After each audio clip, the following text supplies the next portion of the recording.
नमस्कार साथियों, मैं अशोक कुमार लोचिव चाणक्य गुरु डिजिटल प्लेटफॉर्म पर आप सबका हार्दिक स्वागत करता हूं। मित्रों, हम लोगों की इससे पहले जो क्लास थी वो स्वर संधि से संबंधित थी। आज की जो अपनी क्लास होगी वो व्यंजन संधि से संबंधित होगी। लेकिन मित्रों, जो पिछली कक्षा में अपन स्वर संधि पढ़ रहे थे और उस स्वर संधि में पररूप जो संधि पढ़ रहे थे उसमें कुछ उदाहरण रह गए थे, तो उन उदाहरणों को देख लेते हैं 5 मिनट में और उसके बाद में व्यंजन संधि शुरू करते हैं। वो कौन कौन से उदाहरण रह गए थे? देखो मित्रों, वो उदाहरण थे, देखो एक लाइन ही आपको याद रखनी है, स्कंद। स्कंद, देखो स्कंद आ रहा है और इसके साथ में एक और शब्द है स्कंद गण में पठित निम्न शब्दों में पररूप संधि होती है। निम्न शब्दों में पररूप संधि होती है। अब वो शब्द कौन कौन से हैं, उन शब्दों को देखो। एक तो है, देखो मित्रों, सारंग, ठीक है। एक है मातरंड, एक है करकंदू, एक है सकंदू,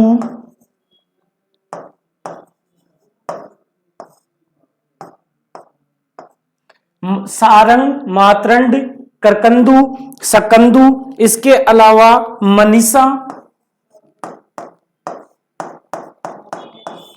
मनीषा, इसके अलावा है कुल्लटा,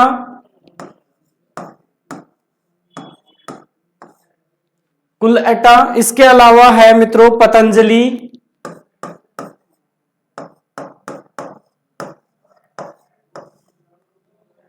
और पतंजलि के अलावा और उदाहरण है अपंग,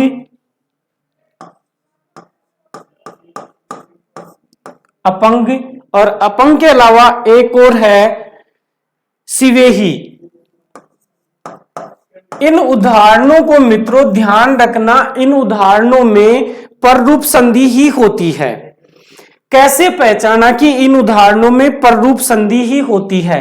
और एक और है सीमंत। इन उदाहरणों को ध्यान रखना, अगर इनमें से कोई भी उदाहरण आ जाए तो आपको पररूप संधि करनी है। न तो इनमें कोई दीर्घ संधि है, न गुण संधि है, न यण संधि है, न अयादि है, न ही वृद्धि संधि है। इन सभी, चाहे कोई सा भी आ जाए, जैसे सारंग आ गया, आपको पूछ लिया कि कौन सी संधि होती है, पररूप संधि होती है। जैसे मान लीजिए अपंग आ गया, आपको पूछ लिया कौन सी संधि होती है, पररूप संधि होती है। सीमंत आ गया, कौन सी संधि होती है, पररूप संधि होती है। अब इनका संधि विच्छेद देखो। सारंग जो है, इसका संधि विच्छेद आपको याद रखना है, सार प्लस अंग। क्या याद रखना है? सार प्लस अंग। सर इसका संधि विच्छेद कैसे हुआ? देखो, संधि के जितने भी नियम है, चाहे आप किसी भी संधि का नियम पढ़ लो, हमेशा संधि विच्छेद किए हुए शब्द के ऊपर ही लागू होते हैं। मूल शब्द के ऊपर संधि का नियम लागू नहीं होता। जिस शब्द का संधि विच्छेद किया हुआ है उसी के ऊपर नियम लागू होगा। तो पररूप संधि का नियम क्या कहता है? पररूप संधि का नियम कहता है कि प्रथम पद का अंतिम वर्ण अपने रूप को त्यागेगा, यानी उसमें जो स्वर है उसको त्याग देगा। र में ए स्वर है, ए को ये त्याग देगा और अंग को क्या कर लेगा? ग्रहण कर लेगा। तो क्या बन जाएगा? सारंग। यही पररूप संधि कहती है। प्रथम पद का अंतिम वर्ण अपने रूप को त्याग कर द्वितीय पद के प्रथम वर्ण के रूप को अपने ऊपर आरोपित कर लेता है।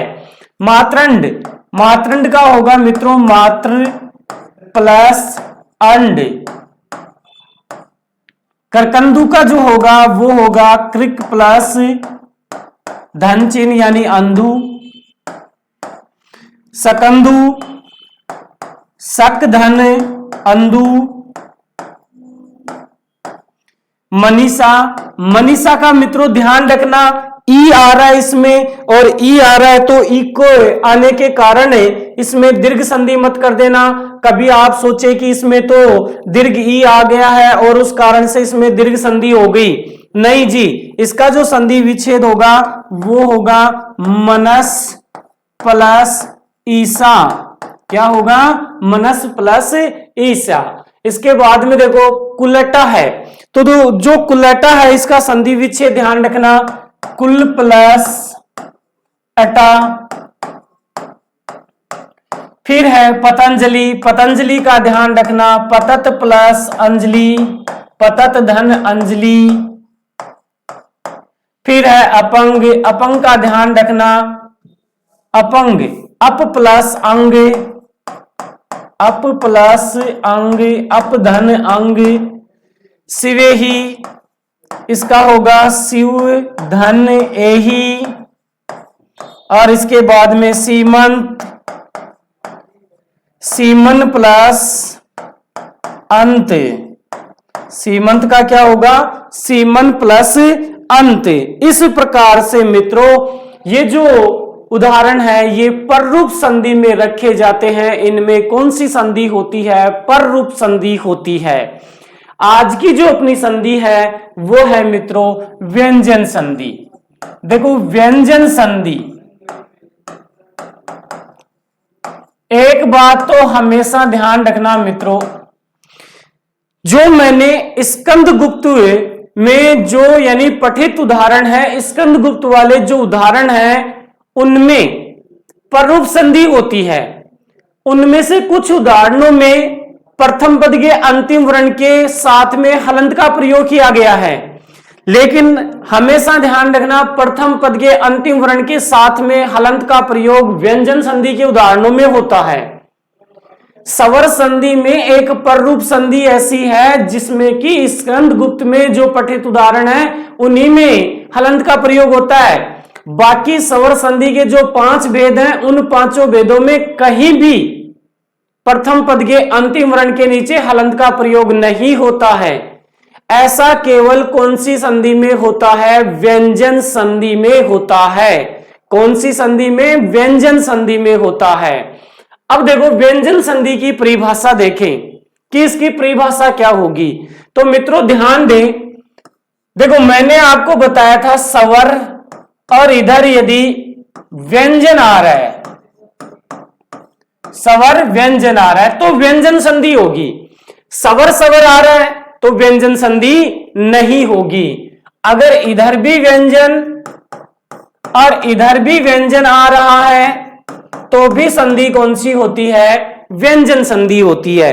कौन सी संधि होती है? व्यंजन संधि होती है। तो व्यंजन संधि की परिभाषा देखें तो क्या हो जाएगा? व्यंजन का जो मेल है वो मेल स्वर तथा किसके साथ में हो? व्यंजन के साथ में हो। अब देखो इसकी परिभाषा किसे कहते हैं? जब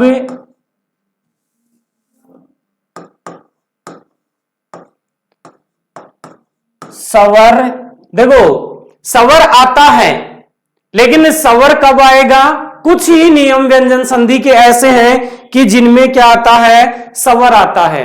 वरना जो परिभाषा है, परिभाषा में सीधा कहा जाता है जब व्यंजन का मेल स्वर तथा व्यंजन से होता है, स्वर तथा व्यंजन से होता है,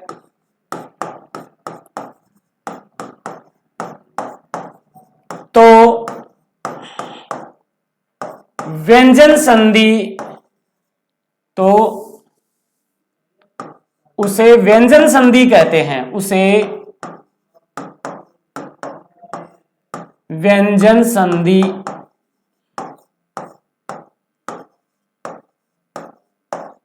कहते हैं। उसे क्या कहेंगे? व्यंजन संधि कहेंगे। अब देखो जैसे आपके सामने लिखा हुआ है, सरल से कठिन की ओर चले, जगत प्लस नाथ, ये उदाहरण लिखा हुआ है। आपके सामने उदाहरण है सत्य प्लस चित्त, सत्य प्लस चित्त। यहां देखो व्यंजन जिस भी जितने भी व्यंजन हैं उनके नीचे हलंत का प्रयोग होता है। तो यहां देखो हलंत केवल व्यंजन संधि में आती है, बाकी अन्य किसी संधि में हलंत का प्रयोग नहीं होता है।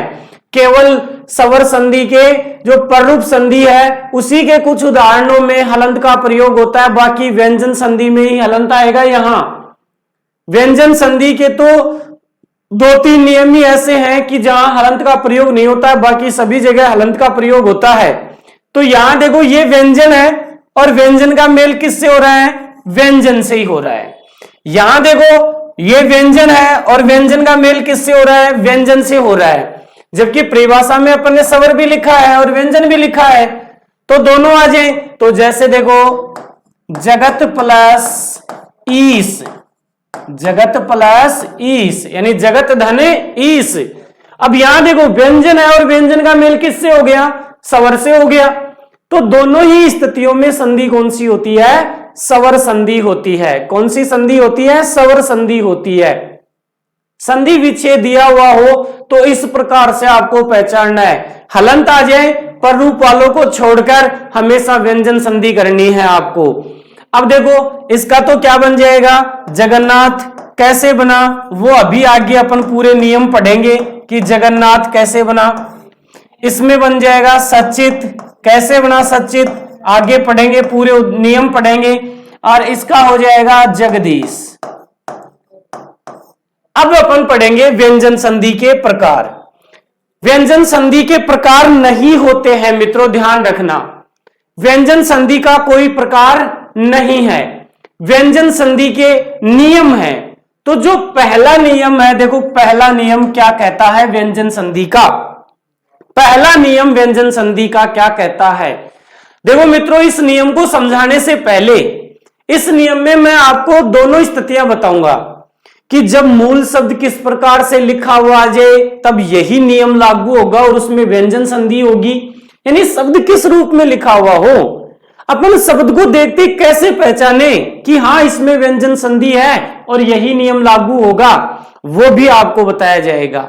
संधि विच्छेद दिया हुआ हो तब आप कैसे पहचाने वो भी आपको बताया जाएगा। लेकिन उससे पहले पहला नियम समझाने से पहले मैं आपको सगोष वर्ण बताना चाहता हूं, क्योंकि यहां सगोष आएगा काम अपने कि सगोष वर्ण किसे कहते हैं, अघोष वर्ण किसे कहते हैं, दोनों बिंदु काम में आएंगे। तो पहला जो नियम है उसको बताने से पहले मैं आपको एक तो सगोष वर्ण और एक अघोष वर्ण, इन दोनों नियमों को एक बार समझ लें, क्योंकि दोनों नियम अपने यहां काम में आएंगे कि सगोष वर्ण कौन से होते हैं, अघोष वर्ण कौन से होते हैं। बस इतना ही ध्यान रखो आपकी सगोष वर्ण कौन कौन से हैं। हमेशा ध्यान रखना प्रत्येक वर्ग का तीसरा, चौथा, पांचवा तथा यह, वह, रे, ले, है तथा स्वर, ये क्या होते हैं? सघोष होते हैं। अब जब भी मैं नियम में आपके सामने ये बोलूं कि सघोष वर्ण आए तो आपके दिमाग में आना चाहिए कि या तो वर्ग का तीसरा वर्ण हो सकता है, या वर्ग का चौथा हो सकता है, पांचवा हो सकता है, यह, वह, रे, ले, है तथा स्वर, इनमें से कोई सा भी एक वर्ण आ जाए तो वो क्या होते हैं? सघोष वर्ण होते हैं। अघोष में क्या शामिल होगा? देखो वर्ग, अब कहोगे कि सर वर्ग क्या होता है? देखो हिंदी वर्णमाला में 5 वर्ग हैं, क वर्ग, च वर्ग, ट वर्ग, त वर्ग, प वर्ग। तो इनमें 5-5 वर्ण है। तो सघोष में तीसरा, चौथा, पांचवा ले लिया, बच गया कौन सा? प्रत्येक वर्ग का पहला, दूसरा, प्रत्येक वर्ग का पहला, दूसरा तथा तीनों से ये क्या होंगे? अघोष होंगे। यानी जब भी किसी भी वर्ग का पहला वर्ण, दूसरा वर्ण तथा तीनों से में से कोई भी एक वर्ण आ जाए तो वो क्या होगा? अघोष होगा। जैसे देखो अपन ने लिखा कै, खे, गे, घे, अण। भाई ये तो कौन सा है? 1 नंबर, ये 2 नंबर, ये 3 नंबर, ये 4 नंबर, ये 5 नंबर। अब आगे जैसे चैवर्ग लिखेंगे वो भी ऐसा ही होगा, तैवर्ग लिखेंगे वो भी ऐसा ही होगा, तैवर्ग लिखेंगे वो भी ऐसा होगा, पैवर्ग भी ऐसा ही होगा। आगे यवरल है वो तो सगोश में आ गया, स वाला किस में आ गया? अघोष में। है बच गया, है किस में आ गया? सगोश में। अब यहां देखो पहला और जो दूसरा है, पहला और दूसरा, ये दोनों क्या होंगे? अघोष होंगे। ये दोनों क्या होंगे? अघोष। और ये जो तीनों हैं वो क्या होंगे? सघोष। ये तीनों क्या होंगे? सघोष होंगे। अब प्रत्येक वर्ग के साथ में आपको यही करना है। जैसे च वर्ग लिखे तो उसका पहला दूसरा अघोष और उसका तीसरा चौथा पांचवा सघोष। अभी केवल आपको इन दो के संदर्भ में ही जानकारी रखनी है कि सघोष कौन से होते हैं, अघोष कौन कौन से होते हैं। अब अपन देखो व्यंजन संधि के नियम। प्रकार नहीं है व्यंजन संधि के, व्यंजन संधि नियमों पर आधारित है। तो व्यंजन संधि के नियम, और जो पहला नियम है उसको देखें मित्रों। पहला नियम क्या कहता है? पहला नियम कहता है जब भी किसी वर्ग के प्रथम वर्ण के बाद, ध्यान से सुने, जब भी किसी वर्ग के प्रथम वर्ण के बाद यदि कोई सघोष वर्ण आए तो संधि करते समय, प्रथम वर्ण के बाद में सघोष वर्ण आए तो संधि करते समय प्रथम वर्ण को तीसरे वर्ण का आदेश होता है। यानी जब धन चिन्ह से पहले प्रथम वर्ण होगा और उसके बाद में कोई सघोष वर्ण होगा तो जो प्रथम वर्ण दिया हुआ है उसको तीसरे वर्ण का आदेश होता है। तो देखो मैंने नियम बोला, जब किसी वर्ग के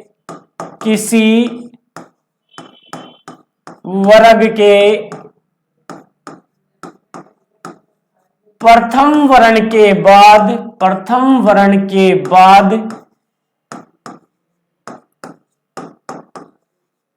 सघोष वर्ण आए तो, प्रथम वर्ण के बाद सघोष वर्ण आए तो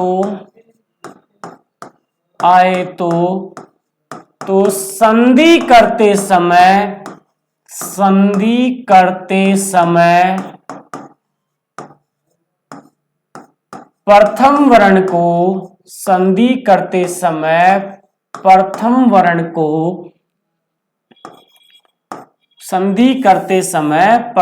वर्ण को तीसरे वर्ण का आदेश होता है।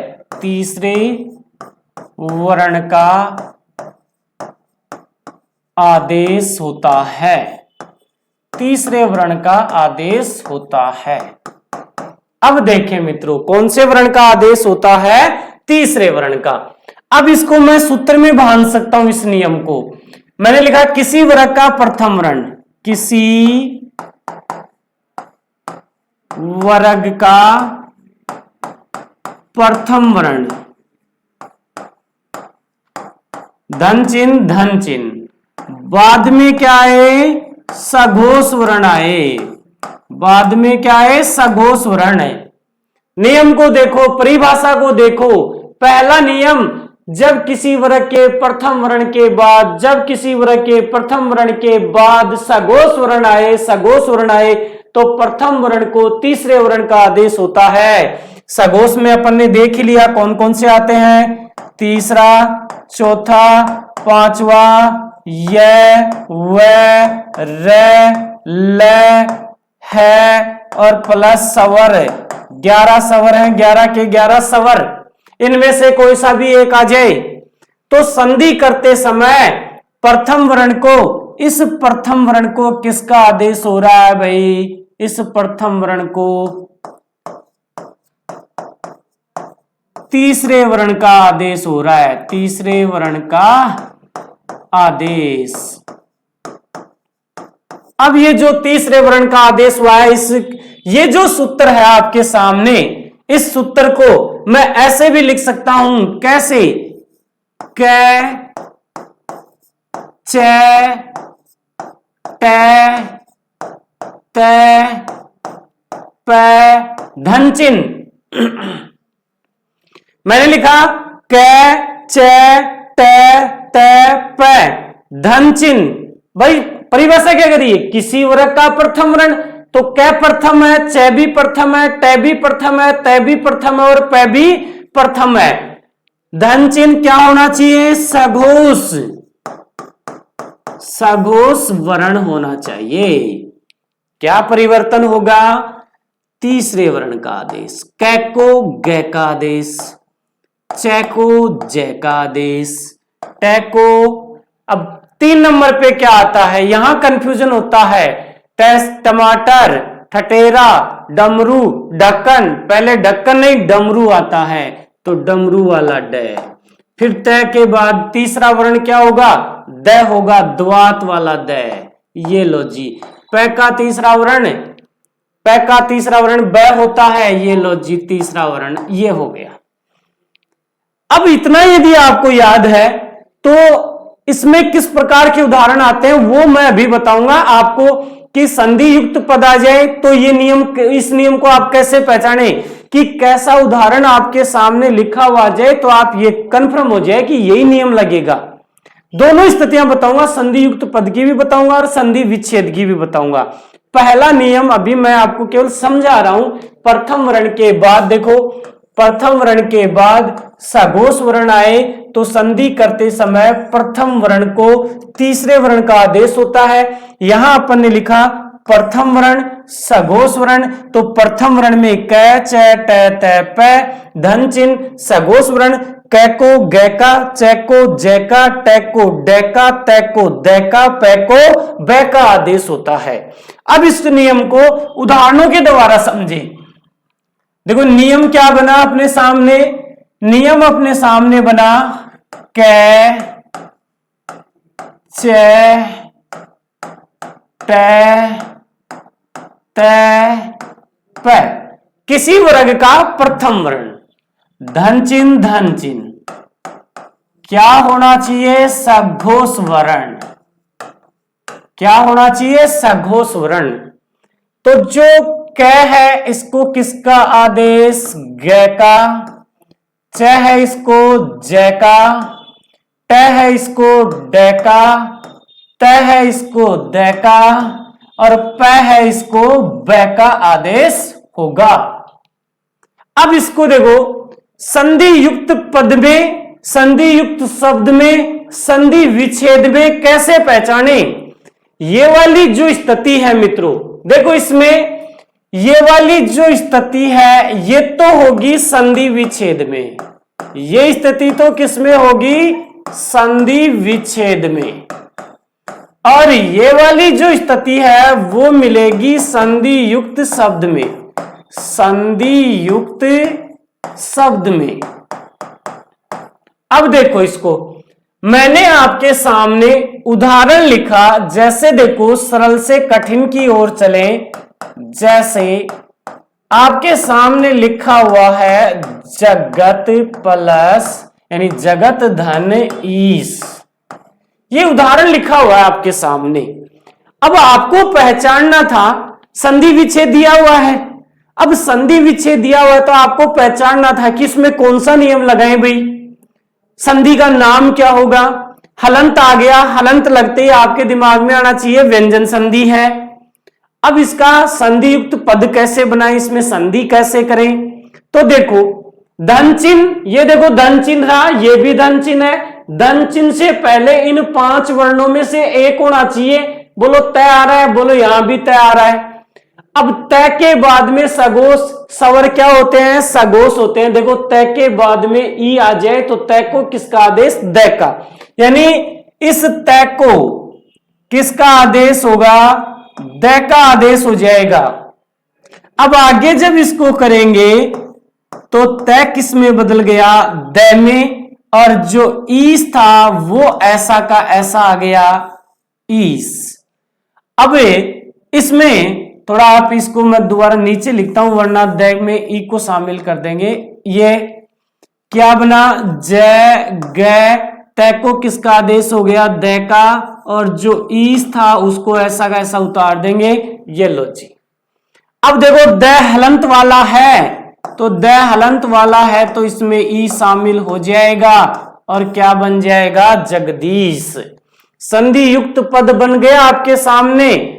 संधि विच्छेद दिया हुआ था, आपने कैसे पहचाना, हमेशा दिमाग में बैठा रखो। यहां प्रथम वर्ण आ रहा है, सगोश यदि आ रहा है इसके बाद में, यानी प्रथम पद का जो अंतिम वर्ण है वो क्या आना चाहिए, प्रथम वर्ण आना चाहिए। प्रथम पद का अंतिम वर्ण प्रथम वर्ण, किसी भी वर्ग का प्रथम वर्ण, और इसके बाद में यदि सगोश आ जाए तो हमेशा पहले को तीसरे का आदेश करना है। अब संधि युक्त पद आ गया, उसमें कैसे पहचाने, देखो संधि युक्त पद में कैसे पहचाने। आपके सामने उदाहरण है तद्रूप। आपको देखना था कि इसमें संधि कौन सी हो सकती है, क्या देखना था कि इसमें संधि कौन सी हो सकती है, कैसे पहचाने सर, इसमें स्वर संधि है, व्यंजन संधि है, विसर्ग संधि है, और अगर अपन पहचान भी ले तो इसमें कहां से संधि विच्छेद करें। अगर आप इसमें संधि का नाम सही पहचान लेते हो तो संधि विच्छेद करने में कोई दिक्कत नहीं होगी, क्योंकि जहां से आपने संधि का नाम पहचाना है वहीं से उसका संधि विच्छेद होगा। जब ऐसी स्थिति आ जाए आपके दिमाग में कुछ भी नहीं चल रहा हो और शब्द के आगे टुकड़े कितने हो सकते हैं वो टुकड़े करो। इस शब्द को मैं इस रूप में भी लिख सकता हूं, लिख सकता हूं ना, बोलो इस रूप में लिख सकता हूं या नहीं लिख सकता, लिख सकता हूं। अब इस शब्द में द आ रहा है, तीसरा वर्ण आ रहा है, तो हमेशा ध्यान रखना किसी भी शब्द में अगर तीसरा वर्ण आ रहा है और अगर वो संधि युक्त पद है, अगर उसमें संधि हो सकती है तो यही नियम लागू होगा, दूसरा नियम लागू नहीं होगा। क्यों, मैंने लिखा संधि युक्त शब्द में ये वाली स्थिति होगी, ये वाली स्थिति संधि विच्छेद में होगी। ग ज ड द ब ये मूल शब्द जो संधि युक्त शब्द है उसमें आएंगे। बोलो इसमें ग, ये रहा ग, आ रहा या नहीं आ रहा, आ रहा ना, दिमाग में बैठा लेना। अगर तीसरा वर्ण आ रहा है और उसमें संधि विच्छेद करवा रहा है, संधि का नाम पूछ रहा है, तो ध्यान दे व्यंजन संधि होगी और यही नियम लागू होगा। अब अपन क्या कर रहे हैं, संधि विच्छेद कर रहे हैं, तो ये वाली स्थिति अपने सामने संधि विच्छेद में दी हुई होगी। देखो संधि युक्त शब्द में ये वाली स्थिति होगी और संधि विच्छेद करते समय ये वाली स्थिति उतारनी है अपन को, यानी द को किसका आदेश हो जाएगा, तय का आदेश हो जाएगा। यानी ये जो द है इसको किसका आदेश हो जाएगा, तय का आदेश हो जाएगा। तो जब इसको तय का आदेश होगा तो द है वो किस में बदल गया, तत् में, यानी द है वो किस में बदल गया, तय में। धन चिन्ह और रूप को ऐसा कैसा लिख दो, ये लो भाई संधि विच्छेद हो गया, तत् प्लस रूप। और देखिए उदाहरण, जैसे देखो और उदाहरण देखें, नियम क्या था, देखो नियम को साथ में लिखना पड़ेगा अपन को, कै च ट त प, धन चिन्ह सघोष,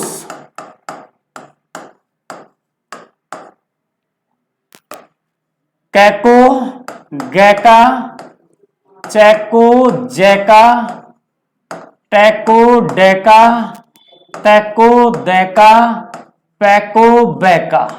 यही तो है।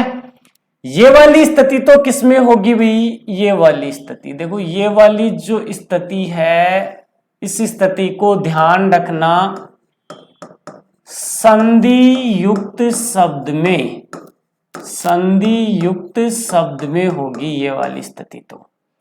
और ऊपर वाली जो स्थिति है, ये वाली जो स्थिति है वो ध्यान रखना संधि विच्छेद में, संधि विच्छेद में होगी।